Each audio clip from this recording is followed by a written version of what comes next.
की क्लास की शुरुआत कर रहे हैं और आज आपकी जो क्लास होगी वो आपकी हिंदी का मॉडल पेपर लेकर आया है, जो कि आपकी इंटर की एग्जाम 2024 में डायरेक्ट क्वेश्चन इससे पूछे जाएंगे। जो भी एग्जाम देने वाले हैं 2024 में इंटरमीडिएट के लिए, इस क्लास के साथ साथ आप ये भी जान लीजिएगा कि आज से डेली आपकी क्लास चलेगी। आज से डेली जो क्लास की टाइमिंग होगी वो शाम के 7 बजे आपको डेली क्लास में आना है। ऑल सब्जेक्ट की क्लास चलेगी। ऑल सब्जेक्ट की क्लास की आपकी जानकारी कैसे मिलेगी, इसके लिए आप लोग के लिए व्हाट्सएप ग्रुप बनाया गया है और टेलीग्राम ग्रुप बनाया गया है। ठीक है, तो आप लोग व्हाट्सएप ग्रुप और टेलीग्राम ग्रुप से जुड़ जाइएगा। किस दिन कौन सी सब्जेक्ट की क्लास चलेगी, सारी इंफॉर्मेशन आपको उसमें दी रहेगी। ठीक है, तो आज से जितना आपको पढ़ाया जा रहा है सिर्फ उतना भी आप कर लेते हैं तो जुलाई है और अभी एग्जाम में करीब करीब आपके 5 महीने 5 महीने आपकी अगर डेली क्लास करते हैं तो ये ऐसी तैयारी हो जाएगी कि 100% आप 90% तक स्कोर कर सकते हैं, बस यहाँ पे आप लाइव क्लास में डेली आकर। ठीक है, तो पंक्चुअल रहिए। अगर आप पंक्चुअल रहते हैं, डेली क्लास में आते हैं तो बहुत अच्छा स्कोर कर पाएंगे। तो फटाफट शेयर कर दिए सभी को। आज से आप लोगों की 2024 का बैच जो है वो शुरू हो रहा है। शेयर कर दीजिए, आज पहली क्लास है। ठीक है, आइए क्वेश्चंस लगाते हैं। जितने बच्चे क्वेश्चंस लगाना शुरू करते हैं, फर्स्ट क्वेश्चन आपकी स्क्रीन पे देखिए। इस तरीके का मॉडल पेपर ही रहेगा जैसा 2023 में था, वैसा ही रहेगा।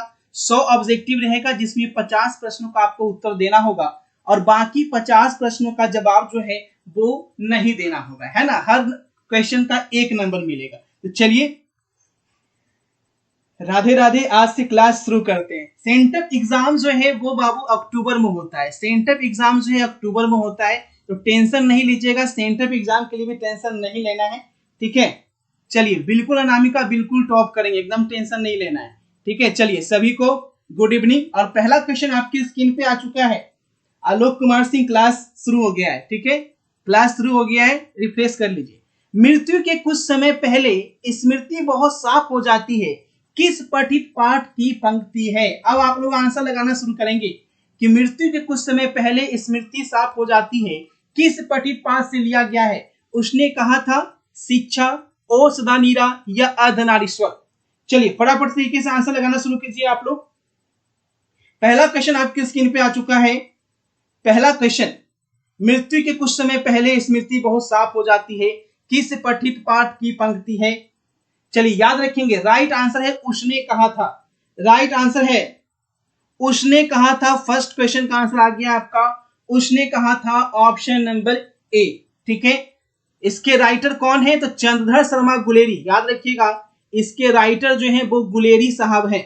उसने कहा था कि राइटर हैं गुलेरी साहब हैं। ठीक है, चलिए नेक्स्ट देखते हैं। अगला क्वेश्चन आपकी स्क्रीन पर लगा रहे, भक्ति विमुख जे धर्म, भक्ति विमुख जे धर्म सो अधर्म करी गाय, किस पठित पाठ की पंक्ति है। छपय, कबित, करबक या अधिनायक। अब आंसर लगाइएगा।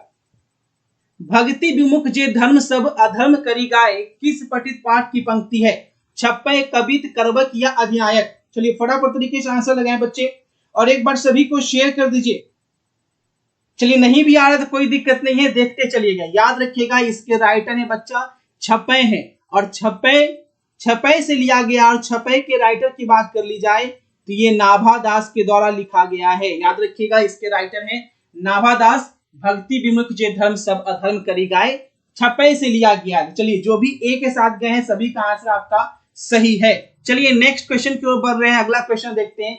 अगला क्वेश्चन क्या है, मुक्ति बोध का पूरा नाम आपको बताना है कि मुक्ति बोध का पूरा नाम क्या है। एकदम सोच लीजिए कि आप एग्जाम में बैठे हुए हैं, क्योंकि अक्टूबर में आपका सेंटअप एग्जाम भी होना है और उसमें सभी को पास होना है, इसलिए एकदम सोच लेना है एग्जाम में बैठे हुए हैं और क्वेश्चंस लगा रहे हैं। मुक्ति बोध का पूरा नाम क्या है। जगनंदन माधव, गजानन माधव मुक्ति बोध, सी या डी। चलिए आंसर लगाइए क्वेश्चन नंबर 3 का। चलिए विज्ञान कुमार, बहुत अच्छे, विज्ञान कुमार का सही आंसर आ चुका है गजानन माधव मुक्ति बोध। चलिए जिसका आंसर सही आएगा उसका नाम भी यहाँ पे लिख देते हैं। विज्ञान कुमार का आंसर सही आ चुका है, option number B Gajanan Madhav Muktibodh. चलिए बहुत अच्छे, शानदार विज्ञान। मुस्कान आलम, चलिए आपका भी आंसर सही है। आलोक कुमार सिंह, चलिए बहुत अच्छे। चलिए नेक्स्ट क्वेश्चन की ओर बढ़ते हैं। अगला सवाल देखते हैं। अगला सवाल, जिसका आंसर सबसे पहले सही होगा उसका नाम स्क्रीन पे मैं लिख दूंगा। ठीक है, चलिए नेक्स्ट देखेंगे। नामवर सिंह का जन्म स्थान कहाँ था। नामवर सिंह का जन्म स्थान, एकदम शानदार आंसर लगाइएगा। नामवर सिंह कहाँ के थे। वाराणसी, लखनऊ, पटना या बेगूसराय। नंबर सी का जन्म स्थान आपको बताना है।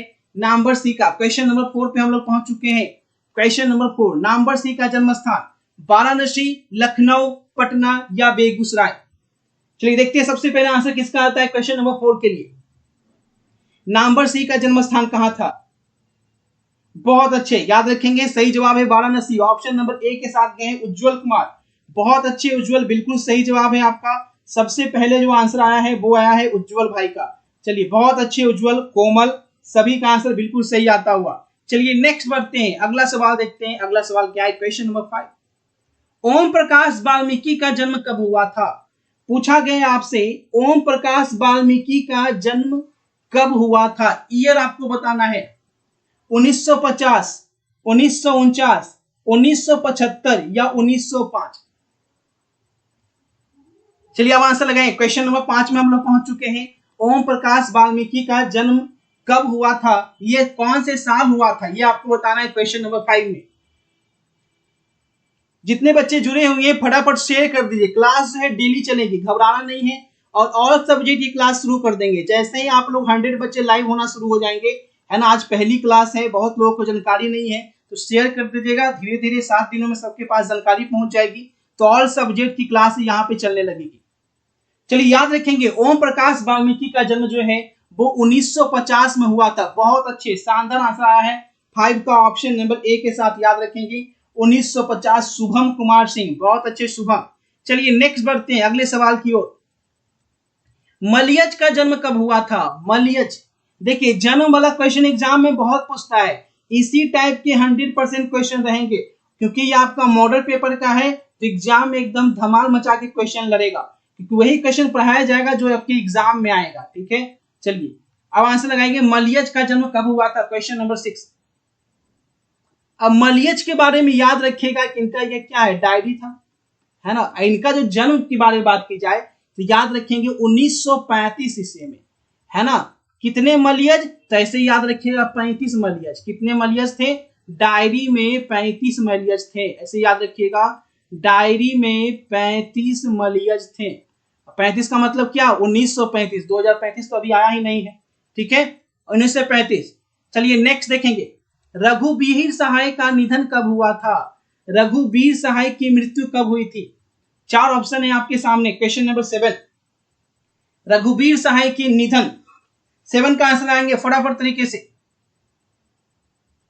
चलिए एकदम जोश में आ जाना है, एग्जाम में भी टाइम है, इसका मतलब ये नहीं कि अभी सोच सोच के पढ़ना है। एकदम जोश में आंसर लगाइए फटाफट तरीके से क्वेश्चन नंबर 7 के लिए। जो बच्चे कमेंट नहीं कर पा रहे हैं, चैनल को सब्सक्राइब कर लीजिए। बिना सब्सक्राइब किए हुए आप लाइव क्लास में नहीं जुड़ सकते हैं, है ना। सब्सक्राइब नहीं किए हुए इसलिए आप रिप्लाई नहीं कर पा रहे हैं। लाइव चैट में जुड़ने के लिए सब्सक्राइब करना पड़ता है। चलिए बहुत अच्छे, राइट आंसर है 1990। चलिए बहुत अच्छे। सिंह शिवम, शिवम जी का सबसे पहले आंसर आया है और बिल्कुल करेक्ट आंसर आपने लगाया है। 1990 में याद रखेंगे रघुवीर सहाय की मृत्यु हो गई थी। नेक्स्ट देखेंगे अगला सवाल। ज्ञानेंद्रपति का जन्म कब हुआ था? ज्ञानेंद्रपति का जन्म कब हुआ था? सारे क्वेश्चंस जो है बहुत इंपॉर्टेंट है, मोस्ट वीवीआई है, जो कि सीधे एग्जाम में आपके टकराएंगे। ज्ञानेंद्रपति का जन्म कब हुआ था? 1940, 1950, 1942। बच्चे अगर आप डेली क्लास में आते हैं तो एग्जाम में आपका एक क्वेश्चन नहीं छूटेगा। बस डेली आइएगा, ऐसे लेवल के क्वेश्चंस मिलेंगे जो एग्जाम में आप तहलका मचा देंगे। चलिए बहुत अच्छे, राइट आंसर याद रखेंगे कब हुआ था? 1950 ईस्वी में। ऑप्शन नंबर बी के साथ जाएंगे। ज्ञानेंद्रपति का जन्म option number B. Simple Kashyap का बिल्कुल सही जवाब है। बहुत अच्छे, सिंपल कश्यप का बहुत फटाक से आंसर आया है। चलिए नेक्स्ट देखेंगे अगला सवाल। क्वेश्चन नंबर 9, सुभद्रा कुमारी चौहान का निधन कब हुआ था? सुभद्रा कुमारी चौहान की मृत्यु कब हुई थी? इनकी मृत्यु हुआ था कार एक्सीडेंट में। यह भी याद रखिएगा कि कार एक्सीडेंट में इनकी मृत्यु हो गई थी, कार दुर्घटना से। कब हुआ था? तो ये याद रखेंगे, राइट आंसर है 1948 में, है ना। आजादी के ठीक 1 साल बाद कार दुर्घटना में सुभद्रा कुमारी चौहान की मृत्यु हो गई थी।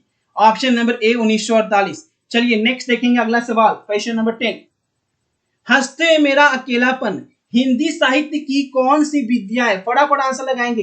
टोटल 100 क्वेश्चन आज आपको याद करा देंगे। चलिए, हंसते मेरा अकेलापन हिंदी साहित्य की कौन सी विद्या है? डायरी, यात्रा वृतांत, आत्मकथा या शब्द चरित्र? Question number 10। देखिए, याद रखिएगा, डायरी, हंसते हुए मेरा अकेलापन, जब वो अकेले पड़ गया तो क्या लिखने लगा? ऐसे याद रखिएगा कि वो से छोड़कर वो चली गई तो बेचारा अकेले पड़ गया, और अकेले जब पड़ गया तो वो डायरी लिखने लगा, है ना। राइट आंसर क्या हो जाएगा? Option number A. Option number A के साथ जो भी जाएंगे बिल्कुल सही जवाब है डायरी, डायरी, डायरी। ठीक है, एकदम याद रखिएगा। चलिए नेक्स्ट, करबक में किसकी महिमा का बखान है? करबक, करबक में किसकी महिमा का बखान है? मनुष्य, ईश्वर, या आंसर लगाते चलेंगे, नीचे जाएंगे, प्रेम या दानव? तो देखिए, करबक की बात की जाए, करबक नाम भले ही करबक है, लेकिन इसमें बखान जो है वो आपका प्रेम का है। ऑप्शन नंबर सी के साथ जाएंगे। करबक में किसका बखान है? Option number C. बहुत अच्छे कोमल कुमारी, बिल्कुल सही जवाब है आपका। जबरदस्त तरीके से आपने आंसर लगाया है, बहुत अच्छे, शानदार। शुभम कुमार, बिल्कुल सही। चलिए नेक्स्ट देखेंगे, गद्य कविता कौन सी है? गद्य कविता, गद्य कविता कौन सी है? अधिनायक, गांव का घर, प्यारे नन्हे बेटियों को, या हार जीत? बताना है इसमें कौन सी कविता जो है वो गद्य है। अधिनायक, गांव का घर, प्यारे नन्हे बेटियों को, या हार जीत? आंसर लगाइए क्वेश्चन नंबर 12 का। एकदम देखो, पूरी क्लास करना है, जब तक आप पूरी क्लास नहीं करोगे मजा नहीं आएगा, तब तक आप कुछ सीख के नहीं जाओगे। डेली आइए, 100 क्वेश्चन एकदम सीख के जाइए। गद्य कविता कौन है? क्वेश्चन नंबर 12 याद रखिएगा, हार जीत। हार जीत जो है वो क्या है? गद्य है। ऑप्शन नंबर डी के साथ जितने बच्चे गए सभी का आंसर सही है, ऑप्शन नंबर डी। बहुत अच्छे, रंजीत कुमार, बिल्कुल सही जवाब है। सबसे पहला आंसर है रंजीत, बहुत अच्छे, शानदार। चलिए नेक्स्ट क्वेश्चन की ओर बढ़ रहे हैं। उषा का जादू कब टूटता है? उषा का जादू कब टूटता है? सूर्यास्त के समय, सूर्योदय के समय, दोपहर के समय, या इनमें से कोई नहीं? उषा का जादू कब टूटता है ये आपको बताना है। उषा का जादू, क्वेश्चन नंबर 13 का आंसर लगाएंगे। देखो, उषा का जादू पूछा जा रहा है तो राइट आंसर होगा सूर्योदय के समय उषा का जादू जो है टूट जाता है। Right answer option number B के साथ जो भी टिक किए हैं एकदम खुश हो जाइए, आंसर बिल्कुल सही जवाब है आपका। ठीक है, याद नहीं है तो बच्चे याद करते चलिएगा, आप सीखने के लिए आए हैं, है ना। चलिए अगला देखेंगे, कलीराम किस पठित पाठ से संबंधित है? किस पाठ में कलीराम का जिक्र है? कौन से चैप्टर में कलीराम का जिक्र होता है?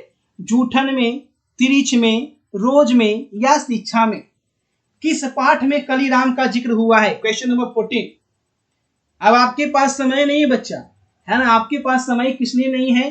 क्योंकि आपका अक्टूबर में सेंटर एग्जाम हो जाएगा, है ना, अक्टूबर में, और 1 फरवरी से आपको पता है कि एग्जाम शुरू हो जाता है। तो आपके पास 5 महीना है। 5 महीना जो है एकदम जबरदस्त पढ़ाई कीजिए, और ये 5 महीना जो है वही आपको रिजल्ट दे देगा। अभी तक आप पढ़े नहीं पढ़े डजंट मैटर। चलिए बहुत अच्छे, याद रखिएगा जूठन, और जो भी ए के साथ गए जूठन जबरदस्त तरीके से सही आंसर लगाया है। कलीराम जो है जूठन से लिया गया है, ऑप्शन नंबर ए, जूठन। 14 का राइट आंसर ऑप्शन नंबर ए। चलिए देखिए, बहुत लोग जो है तुक्का लगा रहे, तुक्का नहीं लगाना बच्चा, है ना, एकदम याद कर लीजिए। सूरदास के दीक्षा गुरु कौन है? अब देखो, याद नहीं भी है आलोक तो कोई दिक्कत नहीं है। अगर आप डेली क्लास में आते हैं ना तो आप नहीं भी याद करते हैं, सिर्फ डेली क्लास में आते हैं तो आपको पढ़ते पढ़ते याद हो जाएगा। तो आज पहली क्लास से टेंशन नहीं लेना है। सूरदास के गुरु कौन थे? वल्लभाचार्य। अब देखियो इसको याद करने का तरीका, सूरदास, है ना, तो सूरदास जो है उनको कौन सा डांस आता था? तो सूरदास को आता था बल्ले बल्ले डांस। कौन सा डांस आता था? बल्ले बल्ले। तो जब भी पूछेगा सूरदास तो याद रखिएगा, अच्छा इनको तो बल्ले बल्ले डांस आता था। तो राइट आंसर हो जाएगा वल्लभाचार्य। सूरदास के दीक्षा गुरु कौन थे? वल्लभाचार्य। एकदम याद रखिएगा, सूरदास बल्ले बल्ले डांस। ऑप्शन नंबर ए, विज्ञान कुमार, बिल्कुल सही जवाब है विज्ञान का। चलिए नेक्स्ट आगे देखेंगे, तुलसीदास किस प्रकार के कवि हैं? तुलसीदास जो है किस प्रकार के कवि हैं? पृथकवादी, छायावादी, समन्वयवादी, या राइट आंसर क्या होगा? तुलसीदास का जब जिक्र किया जाए तुलसीदास का कि वो कैसे कवि थे, तो राइट आंसर हमेशा याद रखिएगा, सही जवाब है वो समन्वयवादी कवि थे, है ना। कैसे कवि थे? समन्वय स्थापित करते थे। राइट आंसर होगा option number C, option number C समन्वयवादी। ठीक है, right answer option number C. चलिए नेक्स्ट अगला सवाल, तिरिच क्या है? पूछा गया है कि तिरिच जो आप चैप्टर में पढ़े हैं, विषैला छिपकली, षड्यंत्रकारी, नक्सली या अनिष्टकारी जीव। क्वेश्चन नंबर 17, तिरिच क्या है ये आपको बताना है। राइट आंसर तिरिच क्या है। और ये लाइव क्लास डेली चलेगी, है ना, लाइव क्लास डेली चलेगी। डेली शाम के 7 बजे एकदम रेडी रहिएगा। शाम के 7 बजे से लेकर 8 बजे तक एकदम जबरदस्त तरीके से क्लास चलती रहेगी। तिरिच क्या है? 17, बहुत अच्छे, याद रखेंगे। विषैली छिपकली है ना। जो भी एक के साथ गए जबरदस्त तरीके से आंसर आया है, विषैली छिपकली, विषैली छिपकली। चलिए क्या बात, जबरदस्त। चलो अगला सवाल, सूरदास की पठित रचना में किस रस की प्रधानता है? सूरदास में किस रस की प्रधानता है? श्रृंगार रस की, वात्सल्य रस की, वीर रस की या विभत्स रस की? सूरदास के पाठ में कौन से रस की प्रधानता है यह आपको बताना है। Surdas, question number 18। देखो सूरदास की जब बात कर ली जाए तो इनके गुरु का नाम अभी बताएं, वल्लभाचार्य, है ना। अभी इनके गुरु का नाम क्या बताए हैं? वल्लभाचार्य। और ये कौन सा है आपको बताएं कि ये बल्ले बल्ले डांस करते थे। तो बल्ले बल्ले डांस से याद रखिएगा वल्लभाचार्य और वात्सल्य रस, है ना। सूरदास जब आएगा तो वल्लभाचार्य और वात्सल्य रस। ऑप्शन नंबर बी के साथ जाएंगे, ऑप्शन नंबर बी। बोर्ड में कितना ऑब्जेक्टिव आएगा? बोर्ड में 100 ऑब्जेक्टिव आएगा बच्चा, जिसमें आपको 50 ऑब्जेक्टिव के आंसर देने होंगे विष्णुदेव ठाकुर। ठीक है, चलिए नेक्स्ट देखेंगे। और आज हम लोग 100 ऑब्जेक्टिव करेंगे भी। जो आज मॉडल पेपर आपको बता रहे हैं इसी टाइप का क्वेश्चन एग्जाम में आएगा। ठीक है, राष्ट्र कवि की उपाधि किसे मिली है? किसे राष्ट्र कवि बोला जाता है? राष्ट्र कवि। गुड इवनिंग अजय, लेट हो गए कोई बात नहीं है, डेली क्लास में 7 बजे से आइएगा। राष्ट्र कवि किसे बोला गया है? रामधारी सिंह दिनकर, नागार्जुन, प्रेमचंद या बिहारी लाल? राष्ट्र कवि की उपाधि किसे मिली थी? 19 नंबर क्वेश्चन का आंसर करेंगे। राष्ट्र कवि, याद रखिएगा, राष्ट्र कवि की बात की जाए तो रामधारी सिंह दिनकर, रामधारी सिंह दिनकर जो है वो राष्ट्र कवि उपाधि से सम्मानित हुए हैं। रामधारी सिंह दिनकर, ऑप्शन नंबर ए, बहुत अच्छे, शानदार। चलिए अगला सवाल, प्रेम के पीर किसे बोला जाता है? प्रेम के पीर। और आप लोगों के लिए जो ग्रुप बनाया गया है, व्हाट्सएप ग्रुप, टेलीग्राम ग्रुप, जरूर से ज्वाइन करिएगा। और ज्वाइन करने के साथ साथ आपको एक्टिव रहना है ना। अभी ऐसा नहीं, बहुत सारे बच्चे जो है सोए रहते हैं। आपको बता दें व्हाट्सएप ग्रुप में जब क्लास का अनाउंसमेंट हुआ तो 350 बच्चे व्हाट्सएप ग्रुप ज्वाइन कर लिए फटाफट, लेकिन क्लास में बच्चे नहीं दिखे। क्यों? क्योंकि एग्जाम में टाइम है। सबको लग रहा है अभी घूमेंगे फिरेंगे, ऐश करेंगे, अभी क्या है पढ़ना। प्रेम के पीर के बताइएगा, लेकिन जो पढ़ने वाला बच्चा वो पढ़ेगा, है ना। चलिए, प्रेम का पीर किसे बोला जाता है? तो जायसी को याद रखेंगे, मलिक मोहम्मद जायसी, ऑप्शन नंबर ए। प्रेम के पीर थे ये मलिक मोहम्मद जायसी। ठीक है, ऑप्शन नंबर ए। चलिए नेक्स्ट, कविता के नए प्रतिमान के रचयिता कौन है? कविता के नए प्रतिमान के रचयिता कौन है? नामवर सिंह, भगत सिंह, मलयज या ओम प्रकाश वाल्मीकि? कविता के नए प्रतिमान, क्वेश्चन नंबर 21 का आंसर लगाएंगे। कविता के नए प्रतिमान के रचयिता कौन है? 21। चलिए बहुत अच्छे, शानदार तरीके से आंसर लगाएंगे। नामवर सिंह। कौन थे? नामवर सिंह जो है कविता के नए प्रतिमान के रचयिता है। ऑप्शन नंबर ए के साथ जाएंगे। राइट आंसर है ऑप्शन नंबर ए। सर ज्वाइन कहां से करें? क्लास तो ज्वाइन किए हुए हो आप, ठीक है, क्लास में तो पढ़ ही रहे हो। नेक्स्ट देखिएगा, व्हाट्सएप ग्रुप का लिंक डिस्क्रिप्शन में रहता है। उसने कहा था शीर्षक कहानी किसकी प्रधानता है? उसने कहा था शीर्षक कहानी किसकी प्रधानता है? धर्म की, कर्म की, चरित्र की या भाव की? उसने कहा था शीर्षक कहानी में किसकी प्रधानता है, यह आपको बताना है। चलिए 22 नंबर, अब आंसर लगाएंगे फटाफट।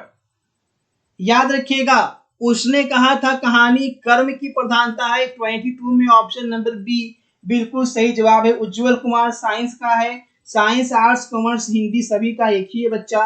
Right answer option number B.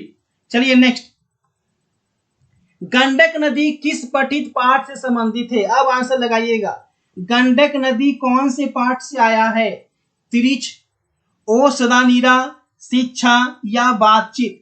Gandak नदी किस पाठ से संबंधित है? देखते हैं आंसर कौन लगाते हैं। 23 गंडक नदी, ध्यान से आंसर लगाइएगा एकदम। देखो आंसर आए अथवा नहीं आए, सभी लोग आंसर लगाइए। गंडक नदी किस पाठ से संबंधित है? चलिए बहुत अच्छे, याद रखिए गंडक नदी की बात कर ली जाए तो राइट आंसर है ओ सदा नीरा। जो भी बी के साथ गए बिल्कुल सही जवाब है। गंडक नदी ओ सदा नीरा के साथ आया है, याद रखिएगा ओ सदा नीरा। चलिए नेक्स्ट देखेंगे। तिरिच का किस पाठ से संबंध है? तिरिच, तिरिच की बात की जा रही है। तिरिच का संबंध कौन से पाठ से है? शिक्षा से, बातचीत से, ओ सदा नीरा? तो ध्यान रखेंगे यहाँ पे कोई भी ऑप्शन सही नहीं है। राइट आंसर है ऑप्शन नंबर डी। ठीक है, चलो डी के साथ जाने वाले बच्चे सही। आगे देखेंगे, भूषण की रचना किस रस की प्रधानता है? बहुत इंपॉर्टेंट क्वेश्चन है ये, एकदम टिक कर लीजिएगा। VVI क्वेश्चन है कि भूषण की रचना में कौन सी रस की प्रधानता है? हास्य रस, विभत्स रस, वीर रस या श्रृंगार रस? एक ट्रिक आपको बता देते हैं, जब भी भूषण का जिक्र हो तो भूषण का मतलब समझ जाइएगा आभूषण। आभूषण किसको बोलते हैं? जेवर को, है ना। मान लीजिए एक पत्नी है और उसका पति हस्बैंड जो है वो उसको जेवर बना के देता है, आभूषण ला के दिया, तब पत्नी क्या करेगी? एकदम उछल के डांस करने लगी, हाय हाय हाय मेरा पति जेवर ला के दिया है, सबसे बड़ा वीर तो मेरा पति है, इसके जैसा कोई नहीं है। तो सही जवाब क्या होगा? ऑप्शन नंबर सी, वीर रस की प्रधानता है। ठीक है, क्या याद रखेंगे? वीर रस की प्रधानता है, ऐसे याद रखिएगा। जब भी भूषण आए तो आभूषण, है ना। सही जवाब है वीर रस की प्रधानता। चलिए नेक्स्ट, जयशंकर प्रसाद किस बात से संबंधित है? जयशंकर प्रसाद किस बात से संबंधित है? प्रयोगवाद, प्रगतिवाद, छायावाद या ऑप्शन नंबर डी? उज्जवल कुमार सर फिजिक्स का कब होगा? आज तो क्लास शुरू हुई है, क्लास डेली होगी, ग्रुप में ज्वाइन रहिए, डेली आप क्लास में आइए, आपको पता चल जाएगा कौन सी क्लास किस दिन। ठीक है, जयशंकर प्रसाद कौन सी बात से संबंध रखते थे? प्रयोगवाद, प्रगतिवाद, छायावाद या नकेनवाद? 26। अब देखिएगा, जयशंकर प्रसाद की बात कर ली जाए तो ये जो है छायावादी थे, है ना। सही जवाब क्या है? ऑप्शन नंबर सी, छायावाद। जयशंकर प्रसाद का जो संबंध था वो छायावाद से था। बहुत अच्छे MS ऑफिशियल, BQ कुमार, बहुत अच्छे। ठीक है, चलिए नेक्स्ट,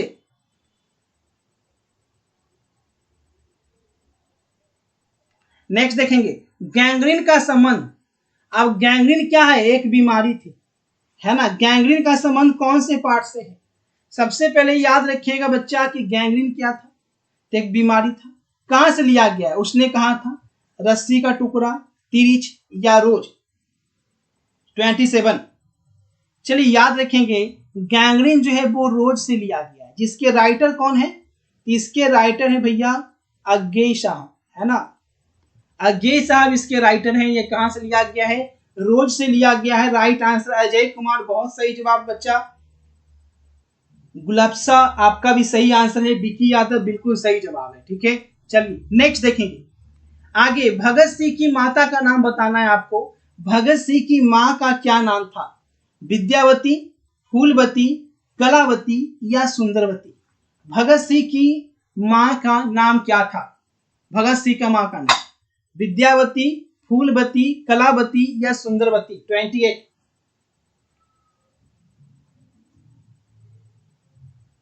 चलिए बहुत अच्छे, याद रखिएगा सही जवाब है विद्यावती। ऑप्शन नंबर ए के साथ जाएंगे। बहुत बच्चे, बिल्कुल सही जवाब है विद्यावती। याद रखिएगा भगत सिंह की मां का नाम विद्यावती था। अभी डेली क्लास में आइए, 6-7 दिन तक आइए डेली, आपको टोटल क्लास का टाइमिंग सब कुछ पता हो जाएगा। शाम 7 बजे डेली क्लास में आ जाना है। ठीक है, सभी सब्जेक्ट क्लास चलेगी। नेक्स्ट देखेंगे, भगत सिंह के पिताजी का क्या नाम है? सरदार किशन सिंह, सरदार बिशन सिंह, अजीत सिंह या सरदार सोन सिंह? भगत सिंह के पिता का नाम बताना है। मां का नाम विद्यापति देवी, सही हो गया। अब नाम बताइए पिताजी का। 29 नंबर क्वेश्चन आपकी स्क्रीन पे, 29 नंबर क्वेश्चन। चलिए बहुत अच्छे, किशन सिंह बिल्कुल सही जवाब है Ujjwal. Sardar Kishan Singh option number A के साथ गए हैं, बहुत शानदार, सरदार किशन सिंह। चलिए विक्की बिल्कुल सही जवाब है आपका। चलिए अगला सवाल देखते हैं बच्चे, अगला सवाल क्या है। रामधारी सिंह दिनकर की पत्नी का क्या नाम था? रामधारी सिंह दिनकर की पत्नी का नाम बताना है, क्वेश्चन नंबर 30। और बहुत अच्छी इनकी पत्नी थी, राम और श्याम की जोड़ी थी। ऐसे तो राम श्याम दोनों सुनने में लड़का है, रियल में भी लड़का का नाम है, लेकिन इनकी पत्नी का जो था संबंध राम और श्याम का जोड़ी था। तो कैसे याद रखेंगे? श्यामवती देवी, रामधारी सिंह दिनकर, राम और श्याम की जोड़ी। और याद रखिएगा सही जवाब हो जाएगा श्यामवती देवी, राम और श्याम की जोड़ी, इस तरीके से याद रखिएगा, ठीक है। राइट आंसर रामधारी सिंह का श्यामवती देवी। चलिए नेक्स्ट, ओम प्रकाश वाल्मीकि, ये भी देखिए बहुत अच्छा ट्रिक है को बताते हैं आपको। ओम प्रकाश वाल्मीकि के पिताजी का नाम पूछा जा रहा है, 31। अब कैसे याद रखिएगा, इनके पिताजी का नाम जो है छोटन लाल है ना। अब बहुत अच्छा वो ट्रिक बताते हैं आपको, छोटका मकुंदाना, छोटका मकुंदाना। अब मकुंदाना किस लिए लिखे? ओम प्रकाश वाल्मीकि के पिताजी का नाम था छोटन लाल, छोटका से, अब मकुंदाना से हो गई मकुंदी देवी, और ये इनकी माता का नाम, ठीक है। ऐसे ही याद रखना है, ओम प्रकाश वाल्मीकि के मम्मी पापा कौन थे? तो छोटका मकुंदाना थे, छोटका से छोटन लाल और मकुंदाना से मकुंदी देवी, ठीक है। तो 32 का मकुंदी देवी हो गया, दोनों का सही हो गया, ठीक है। इस तरीके से याद रखिएगा, ओम प्रकाश वाल्मीकि जैसे ही आ जाए, जैसे ही पूजा करना ओम शुरू हो जाए तो छोटका मकुंदाना लेके चलाइएगा, ठीक है। चलिए नेक्स्ट देखेंगे अगला सवाल, क्वेश्चन नंबर 33। देखिए इसका हो गया ना, माता का नाम मकुंदी देवी हो गया, ठीक है। चलिए नेक्स्ट, मुक्ति बोध की माता का नाम पूछ रहा है, आप बताएंगे मुक्ति बोध। अब याद देखिए कैसे होगा, क्योंकि बहुत सारे मम्मी पापा होंगे, सबको याद रखना, जो ट्रिक बता रहे उसको याद रखिएगा। मुक्ति बोध, तो मुक्ति किससे मिलती है? सावन का महीना है, हिंट्स दे दिए हैं, आप बताइए मुक्ति किससे मिलती है? तो बोलोगे सर शंकर जी से मुक्ति मिलती है। तो भैया शंकर जी तो मेल हैं, लेकिन बात हो रही है फीमेल की, तो शंकर जी की जगह फीमेल कौन है? पार्वती जी है। तो क्या होगा? पार्वती बाई। मुक्ति बोध, मुक्ति कहां से मिलेगी? तो पार्वती जी से। तो 33 का राइट आंसर याद रखिएगा, पार्वती बाई। जब भी मुक्ति की बात हो जाए तो पार्वती जी को प्रणाम करिएगा और पार्वती बाई आंसर हो जाएगा। Right answer option number A के साथ जाइएगा, ठीक है। चलिए नेक्स्ट, चंद्रधर शर्मा गुलेरी। अब गुलेरी जी का जन्म स्थान कहाँ है, ये पूछा गया है। अब गुलेरी जी को याद कैसे रखना है कि जन्म स्थान, तो याद रखिए गुलेरी जी गुलेर चलाते थे, है ना। अब गुलेरी जी जब गुलेर चलाते थे तो क्या बोलते थे? जय श्री राम, है ना। जयपुर से जय बोलकर गुलेर चलाते थे, जय श्री राम बोलकर गुलेर चलाते थे, इसलिए इनका जन्म स्थान याद रखिएगा। जैसे ही गुलेरी पूछेगा तो Jaipur Guleri. Right answer option number ए, जयपुर। 34 का सही जवाब हो जाएगा जयपुर, ठीक है। चलिए नेक्स्ट देखेंगे आगे, चंद्रधर शर्मा गुलेरी के माता पिता कौन थे? चंद्रधर शर्मा गुलेरी के माता पिता कौन थे?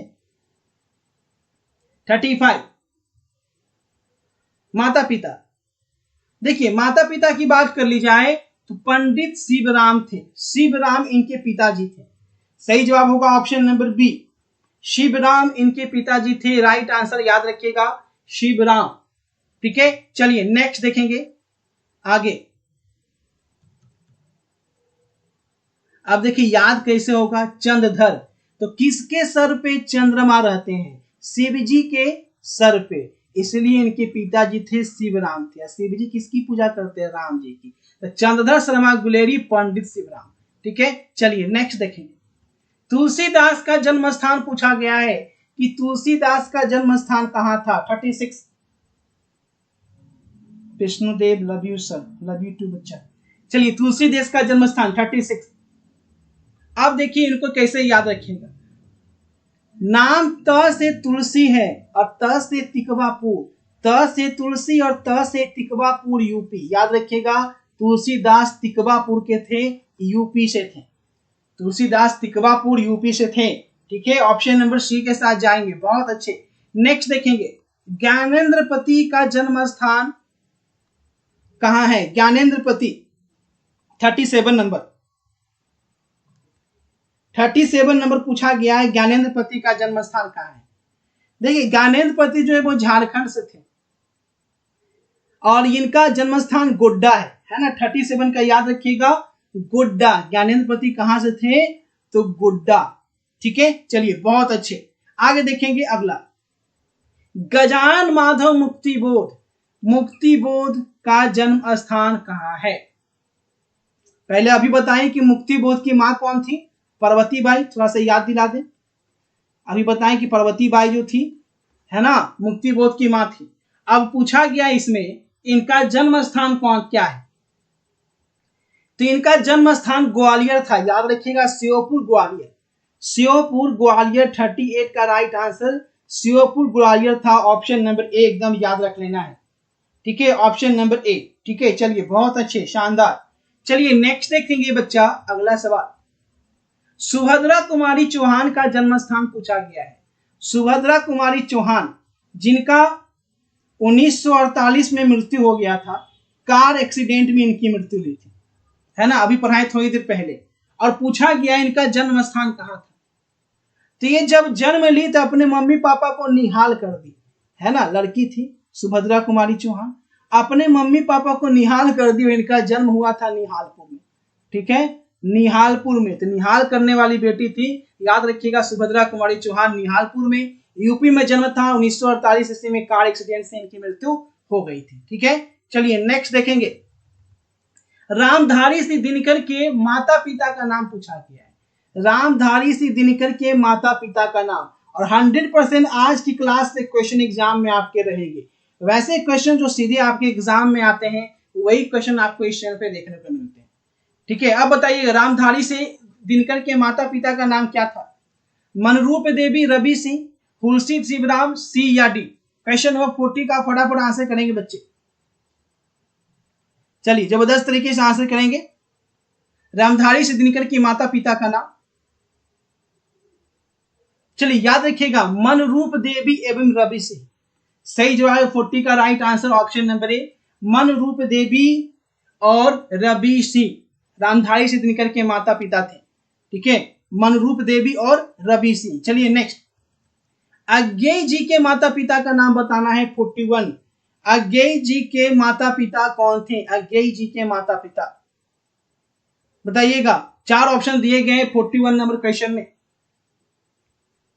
अब देखिए अज्ञेय जी को याद रखिएगा ऑप्शन नंबर बी से, हीरानंद शास्त्री, है ना। अज्ञेय जी हीरानंद शास्त्री और बेयंती देवी, हीरानंद शास्त्री और बेयंती देवी एकदम याद रखिएगा। Right answer option number B. देखिए अगर आपको याद नहीं है तो याद करते चलिए, याद आपको करना है ना। क्लास में आए हैं तो याद करने के लिए क्लास में आए हैं, है ना। सही जवाब क्या होगा? बेयंती देवी और हीरानंद शास्त्री। बहुत अच्छे। नेक्स्ट देखेंगे, कृष्णमूर्ति के माता पिता।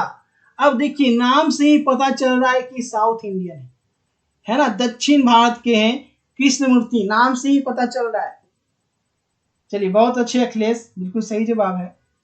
गुलाब शाह बिल्कुल सही है। कृष्णमूर्ति के माता पिता। अब बताइए, ये तो ऑप्शन बिल्कुल सही मानेंगे आप लोग। साउथ इंडियन है, ये सभी तो आपके नॉर्थ इंडियन हम लोग में आ जाते हैं। तो संजीवम्मा और नारायणा जिद्दू, सही जवाब है ऑप्शन नंबर ए। संजीवम्मा और नारायणा जिद्दू जो थे वो कृष्णमूर्ति के माता पिता थे। साउथ इंडियन नाम तो रहेगा ना। सही जवाब है ऑप्शन नंबर ए। नेक्स्ट देखेंगे, बालकृष्ण भट्ट, बालकृष्ण भट्ट के माता पिता। बालकृष्ण भट्ट ये किनके गुरु थे? चलिए बालकृष्ण भट्ट के माता पिता। 43, फटाफट आंसर करेंगे। देखिए बालकृष्ण बेनी। अब देखो जो टाइटल होता है मम्मी पापा वही बेटा का टाइटल होता है। यहां लगा हुआ है भट्ट तो यहां लगा हुआ है भट्ट, तो भट्टी होगा ना, सी थोड़े हो जाएगा, है ना। तो सही जवाब क्या है? ऑप्शन नंबर ए, पार्वती देवी एवं बेनी प्रसाद भट्ट। एक चीज कंफ्यूज मत होना, पार्वती दो नाम है ना आपकी बुक में, एक पार्वती बाई है, तो पार्वती बाई जो है वो मुक्ति बोध की मां है। पार्वती बाई किसकी माता है? मुक्ति बोध की। अब पार्वती देवी जो है वो बाल कृष्ण की है। बहुत बच्चे कंफ्यूज हो जाते हैं, है ना, तो दोनों की याद रखिएगा, पार्वती बाई मुक्ति बोध की मां है और पार्वती देवी बाल कृष्ण भट्ट की मां है। याद रखिएगा इस चीज को, कंफ्यूज नहीं होइएगा। चलिए नेक्स्ट, जयशंकर प्रसाद के पिताजी कौन है? जयशंकर प्रसाद के पिताजी, जयशंकर के पिताजी 44। देखिएगा, जयशंकर के पिताजी थे वो देवी प्रसाद साहू थे। सही जवाब है ऑप्शन नंबर ए। कोई बात नहीं अजय, इस बार का क्वेश्चन का लेवल क्या होगा? सूरज कुमार बोल रहे हैं जो क्वेश्चन का लेवल होगा वही लेवल आपको क्लास में कराया जा रहा है, ठीक है, तो उसका टेंशन एकदम भूल जाइए। अगर क्लास से आप जुड़े हैं, इस चैनल से अगर आप जुड़े हैं तो टेंशन एकदम भूल जाइए, ठीक है। डेली क्लास में आइए और सब्जेक्टिव का भी आपको दिया जाएगा, तो आप टेंशन नहीं लीजिए। अभी तो ऑब्जेक्टिव चल रहा है, सब्जेक्टिव का भी आपको देंगे। बस यहाँ से बाहर आपको कुछ नहीं पूछेगा जो आपको यहाँ बताया जाएगा। चलिए आगे देखेंगे। आगे, तुलसीदास के दीक्षा गुरु कौन थे? तुलसीदास के जो दीक्षा गुरु थे वो कौन थे? नरहरि दास, सुखमणि दास, बल्लभाचार्य, श्री नारायण दास। 45। क्लास में आपको मॉडल पेपर भी पढ़ा दिया जाएगा, क्वेश्चन बैंक भी पढ़ा दिया जाएगा, साथ ही साथ जो आपके एनसीईआरटी बुक के पब्लिकेशन के हैं वो भी आपको फ्री में पढ़ा दिया जाएगा, ठीक है। तो आपको टेंशन लेना ही नहीं है, मॉडल पेपर, क्वेश्चन बैंक, ठीक है, सब कुछ आपको पढ़ा दिया जाएगा और आपको पता भी नहीं चलेगा। चलिए बहुत अच्छी, 45 का याद रखिएगा। सही जवाब है नरहरि दास। तुलसीदास के दीक्षा गुरु नरहरि दास थे, ठीक है, और सूरदास के थे बल्लभाचार्य। तो राइट आंसर ऑप्शन नंबर ए। चलिए नेक्स्ट देखेंगे। आप डेली क्लास में आएंगे ना बच्चा, तो आपको हम 30 दिन के बाद आपके अंदर वो एबिलिटी आ जाएगी, क्वेश्चन बैंक हम निकाल के लगाना शुरू करोगे ना तो क्वेश्चन बैंक आपका लगने लगेगा, ठीक है। 30 दिन के क्लास में, आज 15 जुलाई है ना, 15 जुलाई से 15 अगस्त आपको ये फील हो जाएगा कि सर 30 दिन में हम बहुत कुछ सीख गए हैं। चलिए देखेंगे, जारा क्या है? मौत है। निमोनिया से मरने वाले को मुरब्बे नहीं मिला करते। यह किस पठित पाठ की पंक्ति है? कौन से पाठ से लिया गया है? जारा क्या है? मौत है। निमोनिया से मरने वाले को मुरब्बे नहीं मिला करते। 46। चलिए बहुत अच्छे, याद रखेंगे। उसने कहा था, उसने कहा था, और इसके राइटर हैं कौन? गुलेरी साहब। इसके राइटर हैं गुलेरी साहब, है ना। चलिए बहुत अच्छे, right answer option number 1, Chandra Sharma Guleri इसके राइटर हैं, ठीक है। इनके पापा क्या नाम है? शिवराम, है ना, पंडित शिवराम। इनके पिताजी का नाम पंडित शिवराम, ये बताए थे। चंद्रा शर्मा गुलेरी। माथे पे चंद्र किनका रहता है? तो शिवजी का रहता है, शिवजी राम जी। चलिए नेक्स्ट, सूबेदारनी किस कहानी की पात्रा है? सूबेदारनी कौन सी पाठ से ली गई है? सूबेदारनी रोज से, उसने कहा था, शिक्षा या अर्धनारीश्वर। 47। देखो सूबेदारनी जो है वो भी उसने कहा से लिया गया है, ऑप्शन नंबर बी, है ना। बहुत अच्छा कहानी है, ऑप्शन नंबर बी, उसने कहा था, ठीक है, चंद्र शर्मा गुलेरी के द्वारा लिखा हुआ। नेक्स्ट देखेंगे, नारी और नर एक ही द्रव्य की ढली दो प्रतिमाएं हैं। कौन बोले थे कि नर और नारी जो है ना एक ही द्रव्य की दो प्रतिमाएं हैं?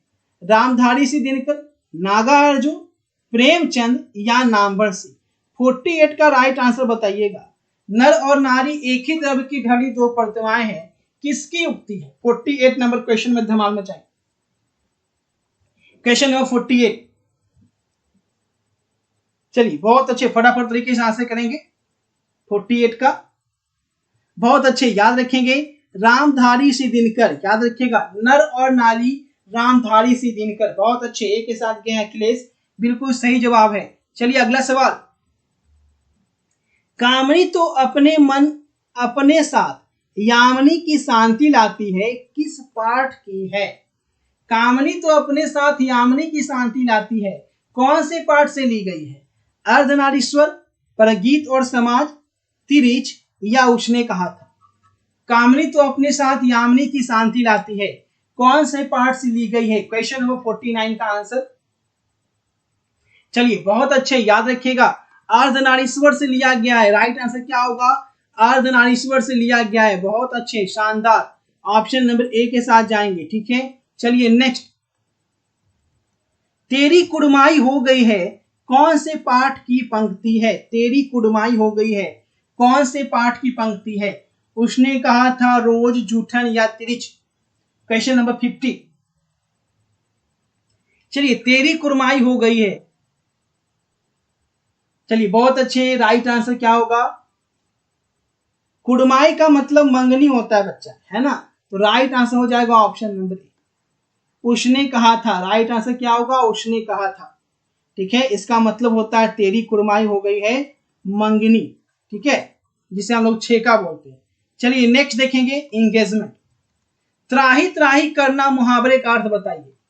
त्राही त्राही करना मुहावरा का क्या अर्थ होता है? बहुत दुखी होना, नाराज होना, क्रोध करना या रोना? 51 का आंसर लगाइए। अब तो सबका आंसर आना चाहिए, ये तो मुहावरा सबको पता होना चाहिए।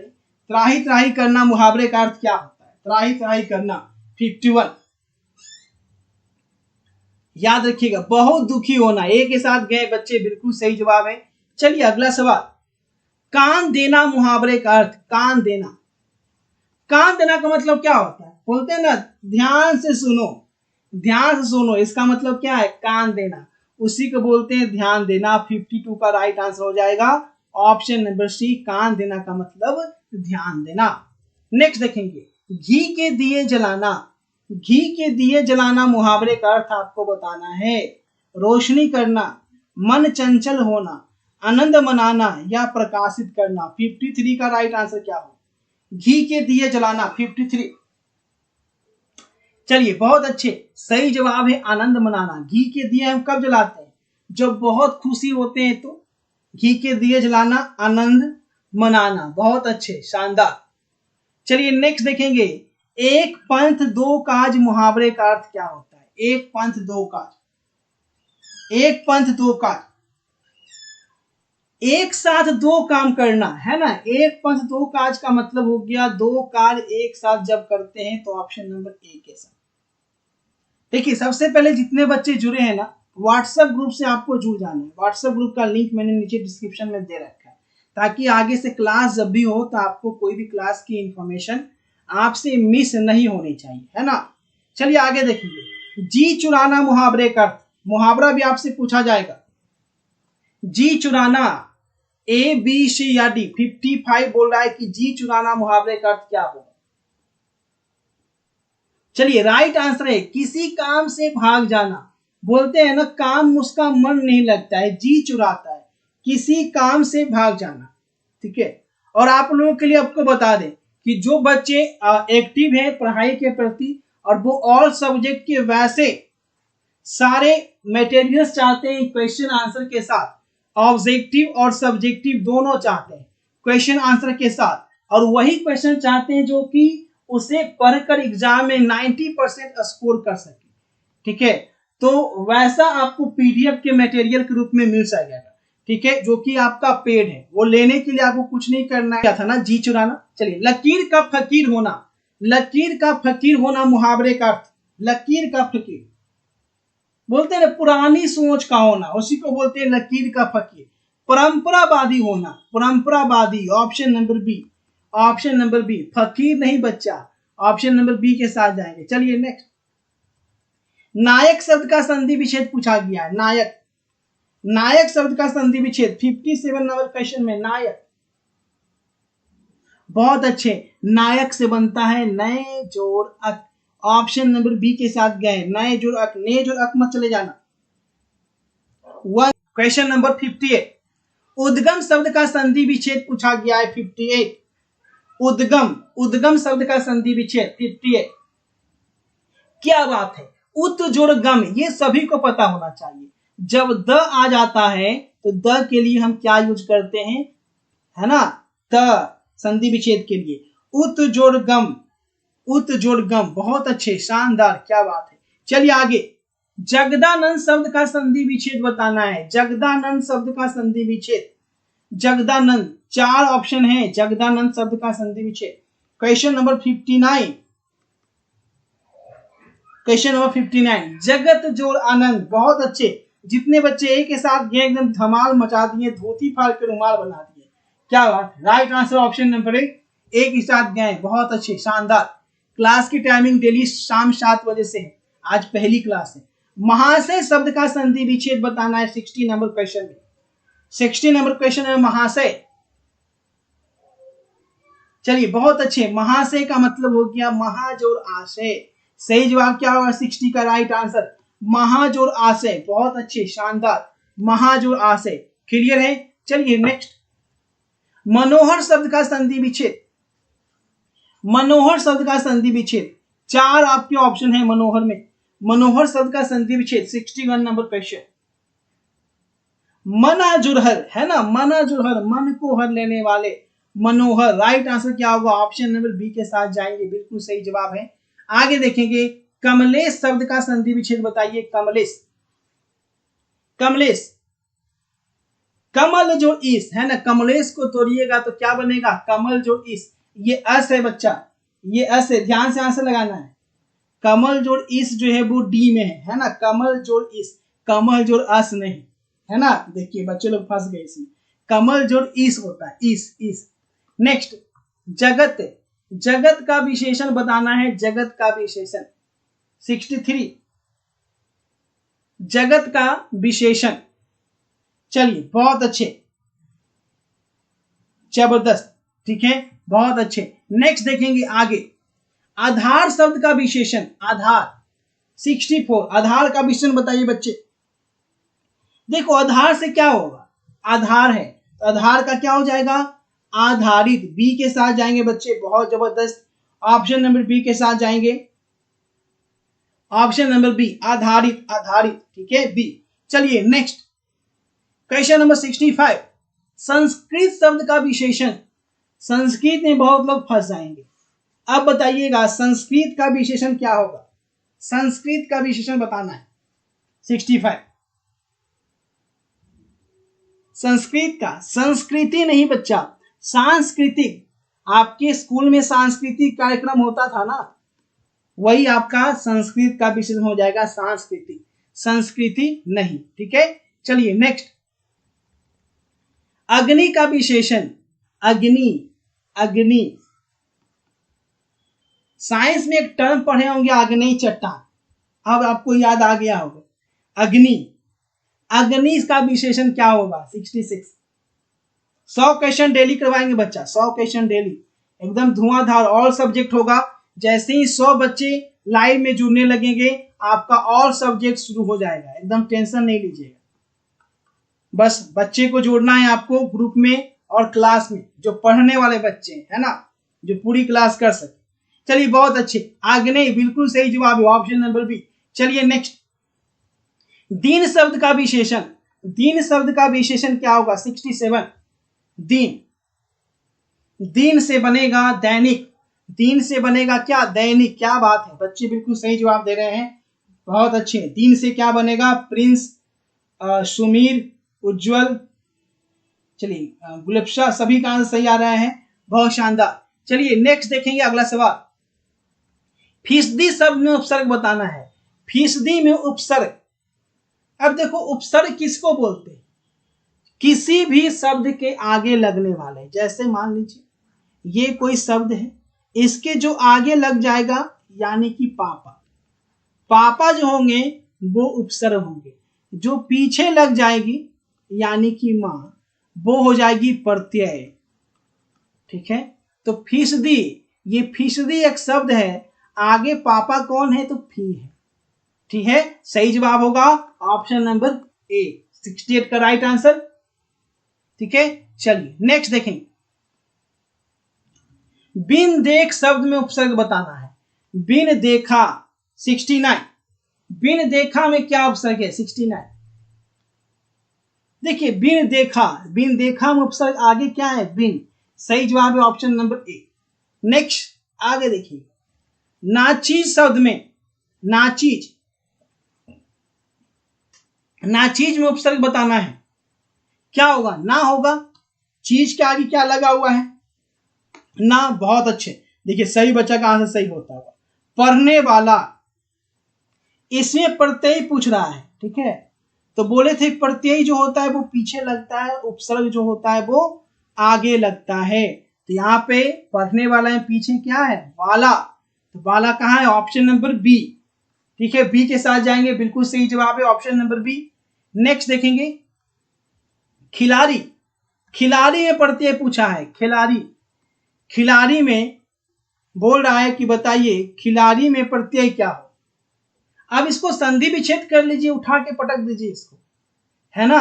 खिलाड़ी को उठा के पटक दीजिए तो पीछे क्या आ जाएगा? आरी आ जाएगा, है ना। आरी सही जवाब होगा, आरी। खिलाड़ी, खेल जोड़ आरी, ठीक है। ऑप्शन नंबर ए, अरी नहीं बच्चा, आरी, ठीक है। खिलाड़ी आ है ना, आरी। चलिए नेक्स्ट, दिखावट।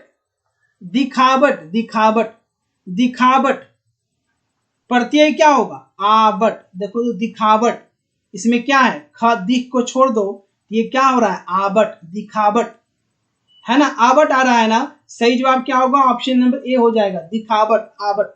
चलिए नेक्स्ट देखेंगे, शुद्ध शब्द कौन है, इसमें सही क्या है? 4 शब्द है, बताना है कौन शब्द सही है। संसार, शिक्षक, विद्यार्थी या वाक्य। देखो शिक्षक गलत लिखा हुआ है, शिक्षक हर सही से होगा। विद्यार्थी भी गलत है, विद्यार्थी भी हर सही से होगा। वाक्य भी गलत है, वाक्य में क जो होता है वो आधा होता है। तो सही जवाब क्या होगा? ऑप्शन नंबर ए, संसार सही है ना। सही जवाब क्या होगा? संसार। ऑप्शन नंबर ए के साथ जो गए हैं सही है। आगे देखेंगे शुद्ध शब्द कौन है। पुरुष, नीलकंठ, औरत या पारक। इनमें से कौन सा शब्द जो है शुद्ध है? 75। देखो सही जवाब है 75 का, ऑप्शन नंबर ए के साथ गए हैं, बहुत अच्छे। पुरुष, नीलकंठ नहीं होता है, नीलकंठ होता है ना। पारक नहीं होता है, पार्क होता है। औरत नहीं होता है, औरत होता है ना। यहाँ औरत लिखा हुआ है तो ये भी गलत है। ए के साथ जितने बच्चे गए सही है। भूतकाल के कितने भेद होते हैं? अगला सवाल है, भूतकाल के कितने भेद होते हैं? 76 भूतकाल। चलिए बहुत अच्छे। भूतकाल के कितने भेद होते हैं 76 में? बिल्कुल याद रखिएगा, 6 भेद होते हैं। बहुत अच्छे, शानदार।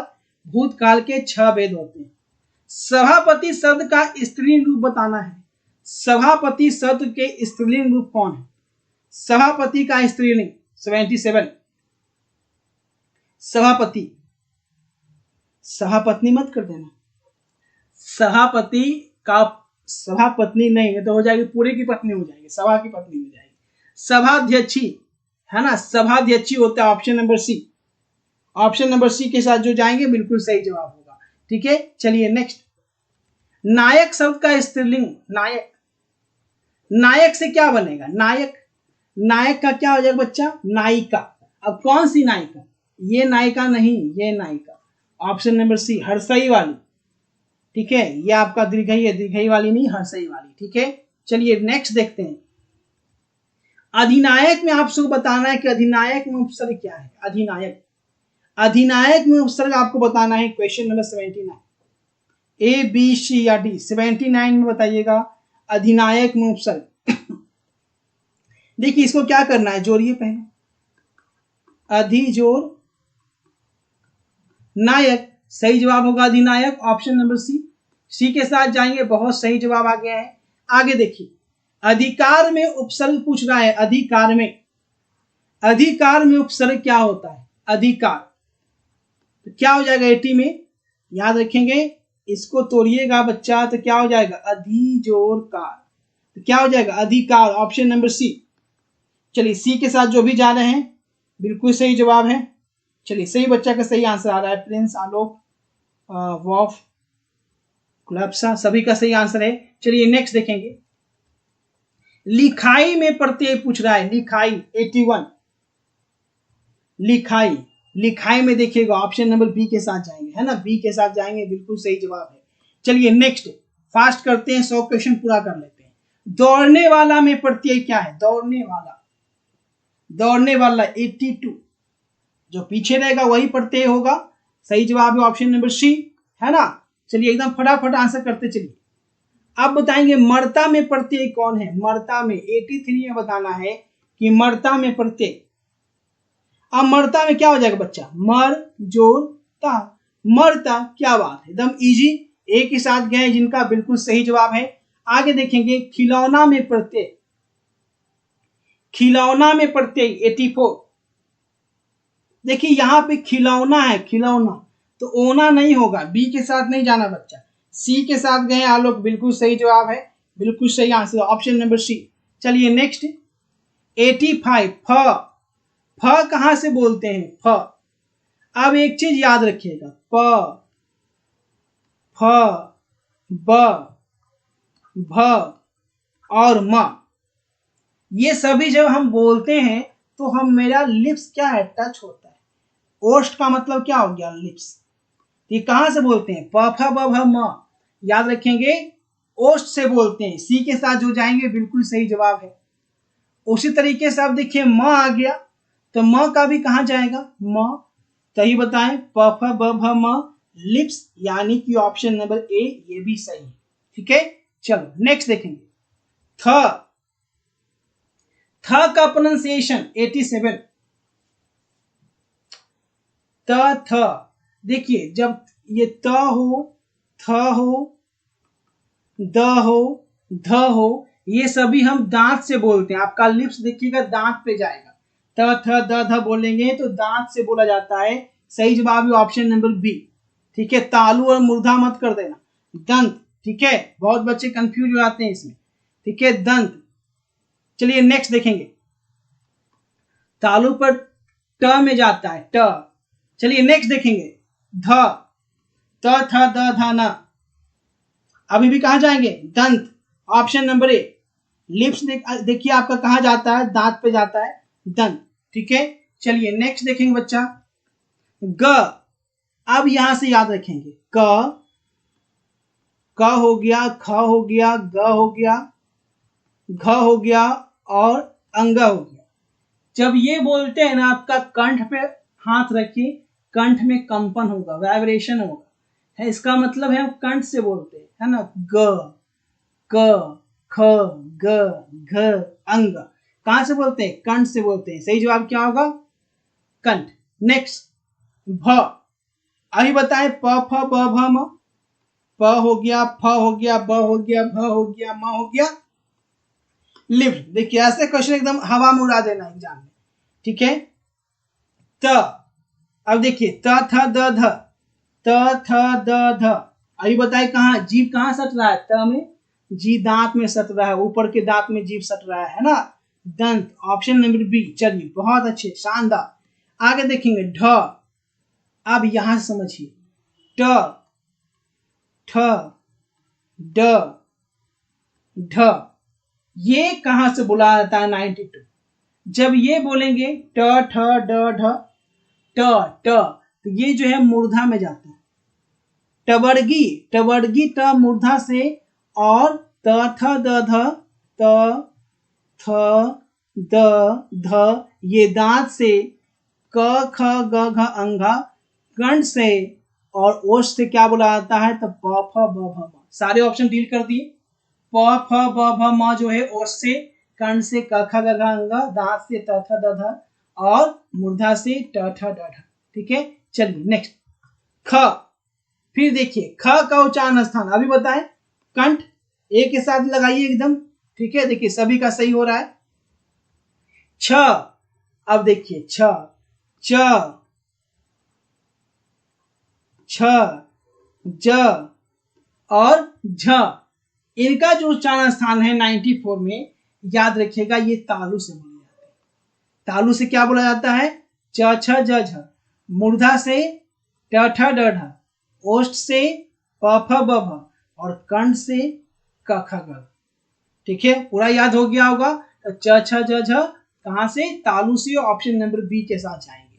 क्लियर है? चलिए नेक्स्ट, यमुना शब्द कौन सी संज्ञा है? आगे पूछा गया है यमुना शब्द कौन सी संज्ञा है? यमुना, यमुना शब्द कौन सी संख्या है?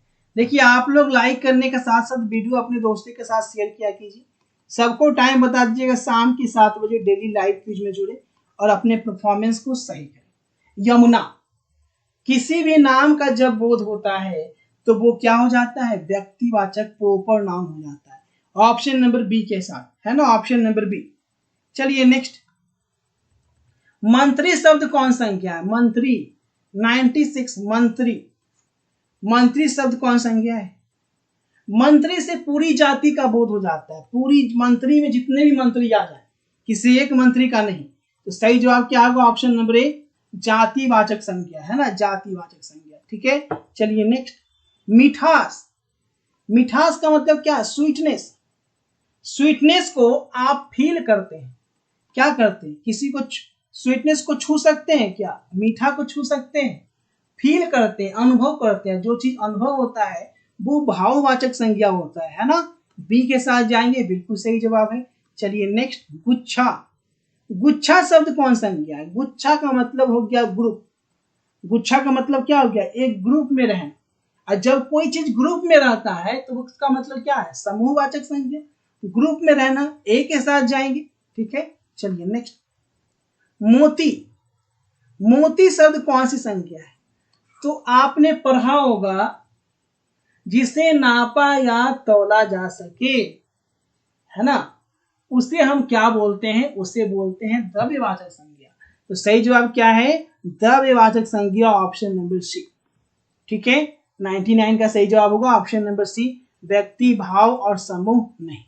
नेक्स्ट देखेंगे, चावल, चावल शब्द कौन संज्ञा है? चावल, तभी बताए जिसे आप तोड़ सकते हैं, जिसे आप बेच सकते हैं, वो द्रव्यवाचक यानी कि मटेरियल नाउन, है ना। इंग्लिश में बोला जाए तो मटेरियल नाउन, पानी मत समझ लेना, है ना। द्रव्यवाचक संज्ञा मटेरियल नाउन, ऑप्शन नंबर ए। यहाँ पे हम लोगों ने 100 आउट ऑफ 100 क्वेश्चन किए। लाइव खत्म होने के बाद कमेंट करके जरूर बताइएगा आपके कितने क्वेश्चन सही हुए। ठीक है, 100 में कितने क्वेश्चन सही किए। जो क्वेश्चन जिनका ज्यादा सही रहेगा, कल की क्लास में उसका नाम आपको रिटर्न में आएगा। कल की क्लास शाम 7 बजे फिर होगी, आपको रिटर्न में उनका नाम जो है वो लिया जाएगा, कौन से कितना सही किए। अभी नहीं, लाइव में नहीं, क्लास खत्म होने के बाद कमेंट सेक्शन में आप कमेंट कर दीजिएगा। ठीक है, और जो बच्चे पीडीएफ के लिए जान लीजिए, और सब्जेक्ट का सब्जेक्टिव, ठीक है, और सब्जेक्ट का, जिससे बाहर एग्जाम में कोई क्वेश्चन नहीं आएगा, 90% आप मार्क्स उससे ला सकते हैं। ठीक है, हिंदी और इंग्लिश मीडियम दोनों में उसका प्रिंट आउट भी निकलवा सकते हैं। उसके अलावा आपको कुछ नहीं पढ़ना है, नथिंग, ना क्वेश्चन बैंक पढ़ना है, उसके अलावा ना मॉडल पेपर पढ़ना है, ना ही कोई बुक पढ़ना है। उस पीडीएफ के बाहर आपका कुछ नहीं रहेगा। ठीक है, बस उस पीडीएफ का जो चार्ज है ऑल सब्जेक्ट का, चाहे आप साइंस के हैं या आर्ट्स के, कॉमर्स के, 5 सब्जेक्ट या 6 सब्जेक्ट, ठीक है, साइंस वाले, ठीक है, 1000 रुपीज आपको लग रहा है। इसके चार्जेज हैं। लेने के लिए